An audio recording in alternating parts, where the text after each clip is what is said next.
Le temps du paysage d'Hélène Dorion, c'est un récit qu'on a qualifié de méditatif. Il réunit à la fois un texte et des photos prises par Hélène Dorion elle-même, c'est une première. Et en gros, le récit qu'on va suivre, c'est celui d'Hélène qui, à l'occasion d'une résidence d'écriture en Italie, marche en forêt régulièrement, tous les jours. Cette journée-là, elle va recevoir un appel à son retour qui lui annonce que son père vit ses derniers moments.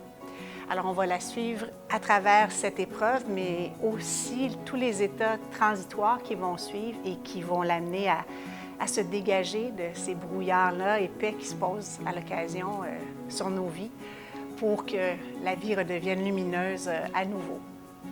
Ce qui est particulier dans le projet, c'est que Hélène m'a montré une photo, un petit peu plus tard quelques lignes, mais on n'avait pas de manuscrit. Alors, c'est vraiment sur une base de grande confiance, puis dans mon cas d'admiration pour sa démarche d'écrivaine, que le projet s'est constitué. Il fallait se poser beaucoup de questions pour s'assurer que, sur le plan visuel, étant donné que c'était le premier livre où Hélène apparaissait comme photographe, il fallait s'assurer que ce soit à la hauteur de ce qu'elle allait nous livrer comme texte. Donc, il fallait que le choix des photos soit pertinent, que le traitement des photos soit vraiment approprié, que l'impression se fasse sur le bon papier. On ne voulait pas d'une beauté touristique, c'était pas ça. C'était une beauté vraiment évocatrice de toute la poésie, toute la profondeur qu'on va retrouver dans les mots d'Hélène Dorion.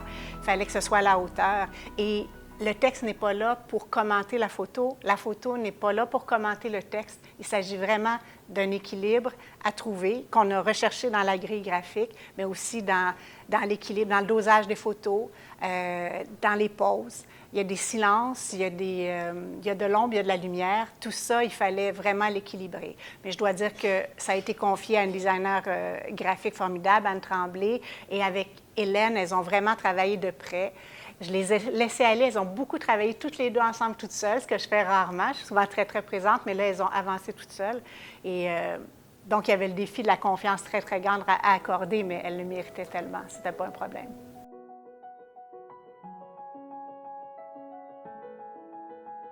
Dans son cas, déjà, Hélène, c'est une auteure qui est très appréciée par de nombreux lecteurs qui sont à la recherche d'une expérience littéraire qu'ils connaissent, qu'ils reconnaissent, qu'ils estiment.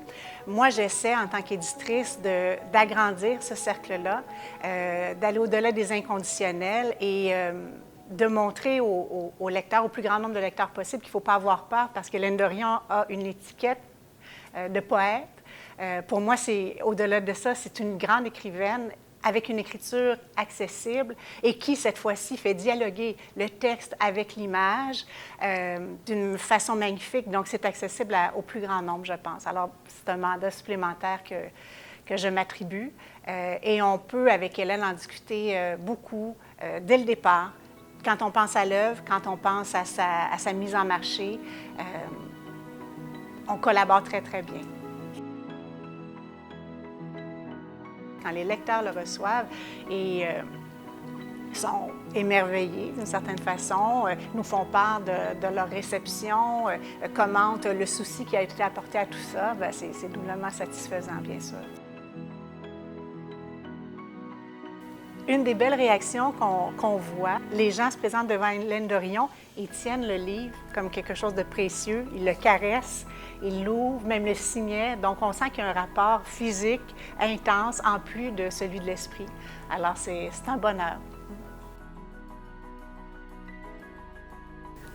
Hélène Dorion a des mots très beaux, très justes pour résumer son œuvre. Le temps du paysage, elle dit « C'est celui de la mort dont on ne sait rien, de la beauté dont on sait si peu et de l'amour dont on voudrait tout savoir. » Tout est dit.